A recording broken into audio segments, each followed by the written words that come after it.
C'est le deuxième plus grand pays d'Afrique, un territoire grand comme l'Europe de l'Ouest, niché au cœur du continent. On l'appelle le poumon vert, le scandale géologique, ou encore le coffre-fort de l'humanité. Pourtant, derrière ces titres prestigieux, se cache l'une des trajectoires les plus mouvementées de l'histoire moderne. Des empires millénaires à la dictature de Mobutu, de la tragédie coloniale à la révolution technologique mondiale. Bienvenue dans l'histoire de la République démocratique du Congo, un récit de résilience, de puissance et de survie. Oubliez l'idée d'un territoire vide avant l'arrivée des Européens. Au XVe siècle, le Royaume Congo est une puissance diplomatique qui traite d'égal à égal avec le Portugal.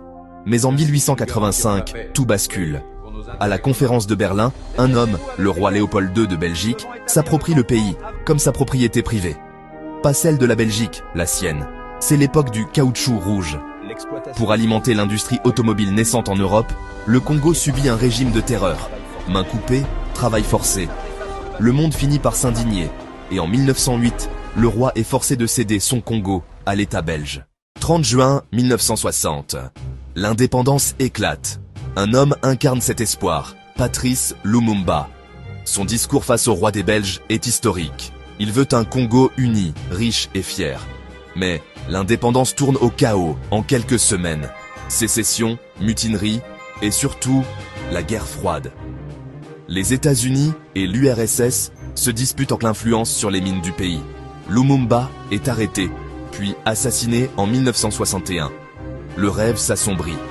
Un jeune colonel ambitieux attend son heure dans l'ombre. Joseph Désiré Mobutu. En 1965, Mobutu prend le pouvoir. Son but ? Décoloniser les esprits. Il rebaptise le pays le Zaïre. C'est l'époque de la sape, de la rumba de Franco et de Tabulei, et du mythique combat de boxe Ali Foreman à Kinshasa. Mobutu veut montrer que l'Afrique est puissante, mais le prestige cache une réalité brutale. Le régime devient une kleptocratie. Les richesses s'évaporent dans les poches de l'élite, pendant que les routes disparaissent. En 1997, affaibli et lâché par ses alliés, le Léopard s'enfuit face à l'avancée des troupes de Laurent-Désiré Kabila. Aujourd'hui, la RDC traverse des défis immenses, notamment à l'Est. Mais ne vous y trompez pas, le monde de demain ne peut pas exister sans le Congo. Votre téléphone, votre voiture électrique, votre transition écologique, tout commence ici, dans le sol congolais. L'histoire du Congo n'est pas finie. Elle est en train d'être réécrite par une nouvelle génération qui refuse d'être une simple réserve de matières premières. Et vous, que saviez-vous de l'histoire du Congo? Dites-le moi en commentaire.